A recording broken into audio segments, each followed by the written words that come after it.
औज़ुबिल्लाहिमिनश्शैतानिर्रजीम बिस्मिल्लाहिर्रहमानिर्रहीम। अस्सलामुअलैकुम वरहमतुल्लाहि वबरकातुहू। आपने देखा होगा कि बाज़ का छोटे बच्चे उनका रंग बिल्कुल जर्द हो जाता है, खून उनमें नज़र नहीं आता। तो ऐसे मरीज़ या तो अनीमिया के मरीज़ होते हैं या फिर थैलेसीमिया के मरीज़ होते हैं। थैलेसीमिया का जो मरीज़ होता है उसके होंठ स्याह होने शुरू हो जाते हैं, होंठ फटने शुरू हो जाते हैं, खून की कमी दिन ब दिन बढ़ती जाती है। तो ये एक ऐसी नामराद मर्ज़ है जो कि जिगर के साथ लगी हुई एक छोटा सा पुर्जा, अल्लाह पाक का अता फरमाया हुआ एक पुर्जा जिसको तिली कहते हैं, उसमें ख़राबी की वजह से होता है। अब थैलेसीमिया का इलाज जो आम तौर पे चलता है वो यही होता है कि खून लगाया जाता है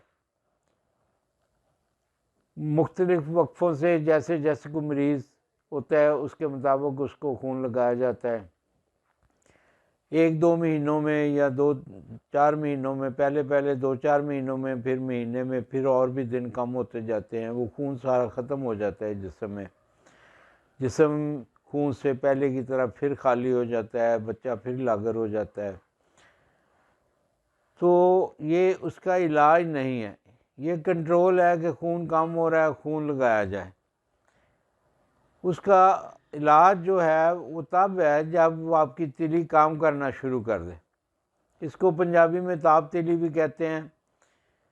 तो तिली काम करना शुरू कर देगी तो खून जो जो इसकी अफजाइश हो रही है वो जिस्म में बाकी रहेगी। जिगर अपना काम करता है लेकिन वो खून जो है जल जाता है, ख़त्म हो जाता है। तिली का जो है मकसद वो अपना काम नहीं करती, जिसकी वजह से बच्चा थैलेसीमिया का मरीज़ हो जाता है।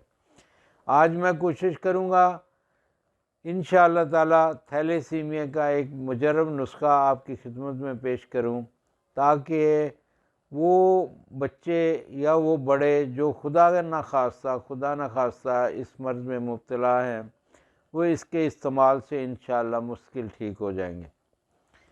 दवाई कोई ज़्यादा मेहनत तलब नहीं है, बनाने में भी आसान है और खाने में बिल्कुल आसान है, लेकिन इसको ज़रा लंबा अरसा खाना पड़ता है। फौरी तौर पे इसका कोई रिएक्शन नहीं होता कि फौरी तौर पे ये ठीक कर दे। तो जब तक आप ये महसूस ना करें कि इसकी सेहत बहाल हो रही है, उस वक्त तक आपको खून लगवाना पड़ेगा। तो जब अल्हम्दुलिल्लाह आपकी जिस्म का बना हुआ खून आपके जिस्म में ठहरना शुरू हो जाएगा, आपको महसूस होना शुरू हो जाएगा कि हमारा मरीज़ अल्लाह के फजल से ठीक हो रहा है। देखें, किसी भी दवाई में और किसी हकीम डॉक्टर के पास शफा नहीं है, शफा मेरे अल्लाह पाक के पास है। ये सब अल्लाह पाक ने एक वसीले बनाए हुए हैं, ये सब वसीले भी उसकी तरफ से अता करदा है। ये जड़ी बूटियाँ या जो कुछ भी अद्वियात दुनिया में हैं, सब अल्लाह ताला की तरफ से अता की हुई हैं। उनकी हमने मुख्तलिफ़ शक्लें बना ली हैं, कोई एलोपैथिक बना रहा है, कोई होम्योपैथिक बना रहा है, कोई देसी बना रहा है। असल में बुनियाद अल्लाह पाक की अता करदा हुआ ये बूटियाँ ही हैं, जड़ी बूटियाँ जो भी। तो आप नुस्खा नोट फरमा लें। जहर मोरा जर्द 10 अदद, आगास बेल का पानी 1 लीटर, लीमू का पानी यानी 12 लीमू उनका पानी निचोड़ के ये एक बोतल में डाल देनी है, और जो वो जहर मोरा जर्द है वो भी इसी में डाल देनी है। वो पत्थर की तरह सख्त होती हैं। आपने वो बोतल रोज़ाना हिलानी है। तकरीबन कोई 7 दिन के बाद आप देखेंगे कि उनका वजूद ख़त्म हो गया है, या अगर कुछ रह जाए तो कुछ दिन और पड़ा रहने दें। फिर इसको बारीक कपड़े से छान लें, छान कर ये पानी महफूज कर लें। ये मरीज़ को 3 चम्मच सुबह 3 शाम चाहे पानी में मिला के दे दें या वैसे ही पिला दें।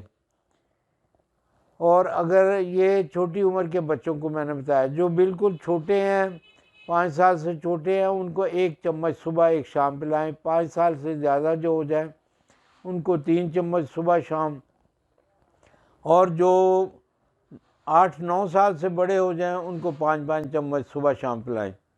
लेकिन मैं पहले भी गुजारिश कर चुका हूँ कि इसको कुछ अर्सा इस्तेमाल कराएं। इंशाअल्लाह ताला इस मूज़ी मर्ज़ से अल्लाह पाक छुटकारा अता फ़रमाएँगे। अल्लाह आपको खुशियों वाली ज़िंदगी अता फ़रमाए और खुशियाँ तक़सीम करने वाला बनाए। आप मेरे लिए दुआ फ़रमाएँ, मैं आपके लिए दुआ गो हूँ। अल्लाह हाफ़िज़।